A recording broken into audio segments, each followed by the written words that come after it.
Under Paul's plan, she held a grand party, like celebrating her chaotic life. She got tipsy, talking wildly without a filter. Her behavior spun out of control. Friends left, one by one. She felt like a lost puppy, deeper in loneliness and helplessness.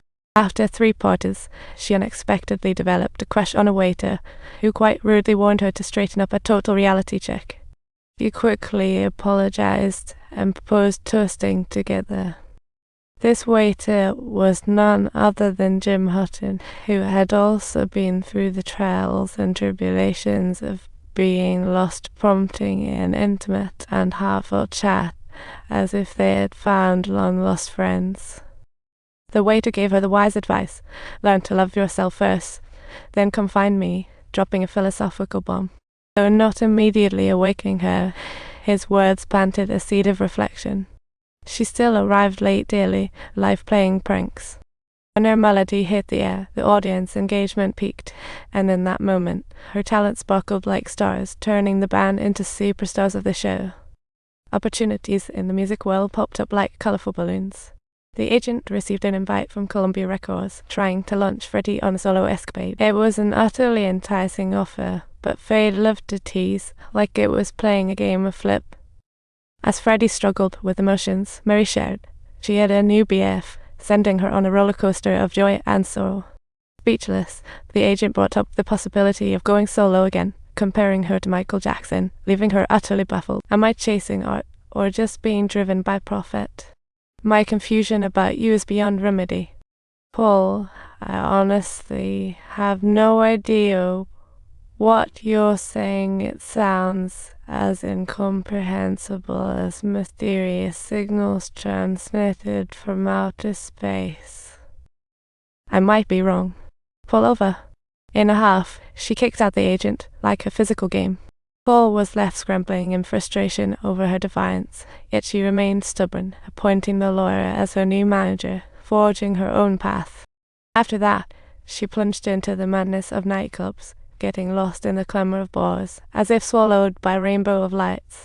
The media buzzed like swarming bees, reporters flocking to pry into her private life, especially that elusive question about her sexuality. Facing consecutive inquiries, she could only keep denying and cover the hidden truth, feeling like she was stuck in a never-ending game. Next, the band released an album featuring everyone in drag, attempting to challenge the public in an alternative way, only to be banned by MTV. As public outcry grew louder, she made a massive decision, signing with Columbia Records, but insisted it wasn't about leaving the band.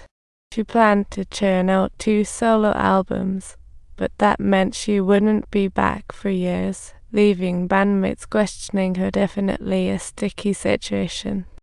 The dispute stirred waves within the band, with blame on one side and nostalgia on the other, leaving her utterly confused.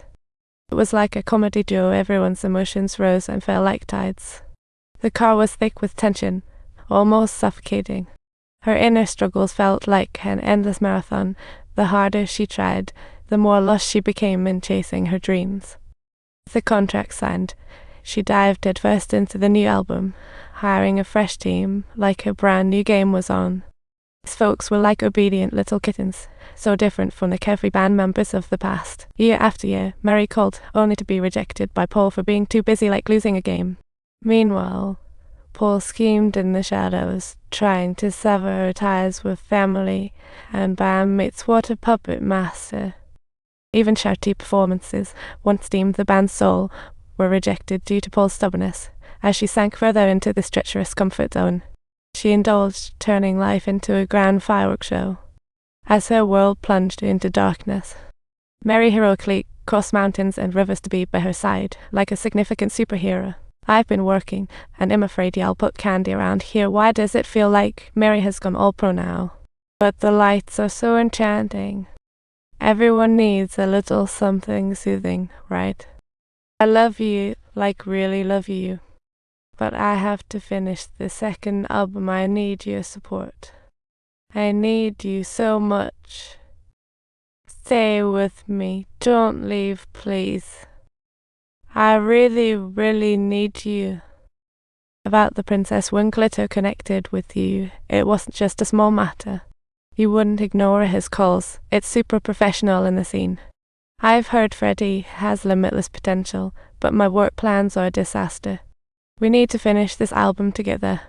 It'll be fine, however. Mary had already made her choice. She hoped she'd pull herself together. The urgency was real. Right then, Paul burst into her life with a crew of youngsters, like an unexpected battleground enemy. Mary hurriedly turned to leave, as Freddie rushed after her, asking what Mary truly represented. But all she got was Mary's cold reply. In that moment, heavy rain poured down as she chased that retreating figure, quietly wishing her well. She felt a pang of pain for her past confusion, asking herself, do I really need to feel happy? Because you love me, right? Me, Brian, Deacon, Roger, and your family, a little squad. Paul doesn't care about you at all. Losing that loving company, life really knows how to juggle it all. She doubted all Paul's arrangements, feeling lost. Why didn't you tell me your birthday? Afghan charity festival. What a tragedy, like Don Quixote charging at windmills. I wasn't trying to waste your time. You should have told me. Of course, it's up to me to inform you. How could you forget? You always forget things. After hearing Paul's excuses, she finally realized the road ahead led right to self-destruction. I wanted you out of my life, so I did everything possible to escape. Yet here I am, trapped.